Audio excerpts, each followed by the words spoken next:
What's going on, guys? Welcome to your 43rd tutorial, and in this tutorial, as promised, I'm going to show you guys how to modify only certain lines. So here's our document we have so far. It's called A, and it says this is a new line, this is line 2, third line, last and final line. So let's go ahead and get rid of that, and let me show you guys how to modify certain lines in that document. So before we can modify the lines, we need to take all the lines or read them in. So let's go ahead and create a new file object, and of course, like before, we want this to be a read object. So look in your find your path C, hope I remember it, test a.text, and of course it's a read object, so go ahead and press R, and now we have a file object that can read. And what we want to do is create a list that using read lines, and remember, when you put read lines, it returns all of the lines to you in list format. So let's go ahead and do that, and we want to take that list and store it in a temporary variable. So let's go ahead and make a temporary variable called listMe. You can name it anything you want. I'm gonna name mine listMe, so you know it's a list. I can't have list because list is an actual keyword.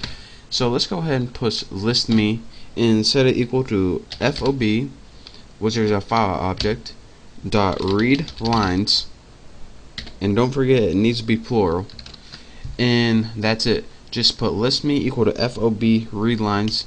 Now go ahead and press enter, and listMe is now equal to, as you can see, equal to a list of all the lines in that document a.text. So now we can go ahead and close this since we don't need it anymore, and what we want to do now is modify this list. So we want to modify, let's say, the third line in it. So let's go ahead and write listMe, and let's go ahead and press 2, because remember 2 is actually the third line since it starts at 0, and let's just change this line. So listMe 2 equals I sure love bacon. So just to get something out of the ordinary. So now we have a list of the files, and this is the old one. The new one is the exact same thing, except the third line says I sure love bacon. So now once we print out listMe, we get that new one that says I sure love bacon in this third one. The problem is we didn't actually save this to the text document yet. So even though we read from the file, the original file, and made a new list, we didn't save that list into a new file, or we didn't write it yet.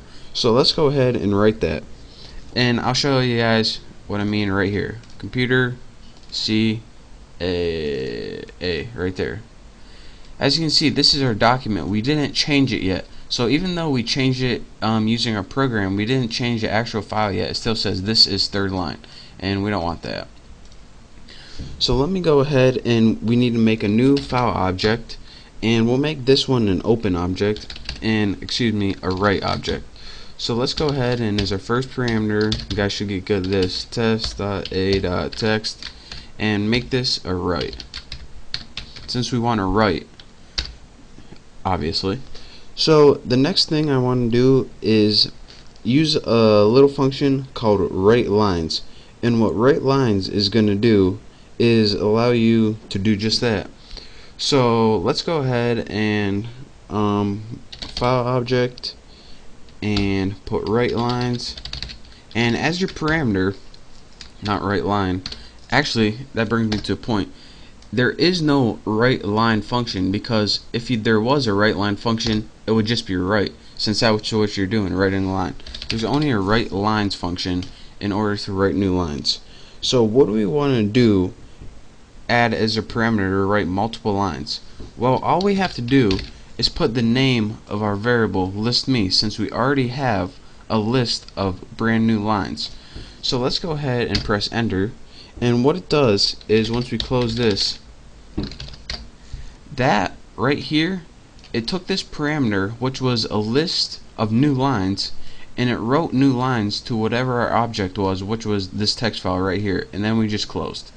So now, once we did that, we should have some new lines in our document. So let's go ahead and see. Show you guys what I'm doing here. Test A and it says this is a new line, this is line 2, I sure love bacon, this is the last and final line. And I'll show you guys why why this didn't go to a new line, because I forgot to do something. Let's see, X out of this. When I put I sure love bacon, I should have done this. I sure love bacon, and I should have put new line, but I didn't. As you can see, \n from before is the new line character, and I forgot to put that, so that's why it was the old line. But again, that's how you use a list from reading from a list, and the read lines functions to get a list, and also the write lines function to import a list and write it as new lines in your file. So again, don't forget your new line character like I did, but if you didn't, it still works either way. So hopefully you understand a little bit what I did. I'll try to clear things up for you in the next couple of tutorials, but that's the basics of how to edit a certain line. So thank you guys for watching. If you have any questions, you can just send me a message. Otherwise, just thank you guys. Make sure to subscribe, and I'll see you next time.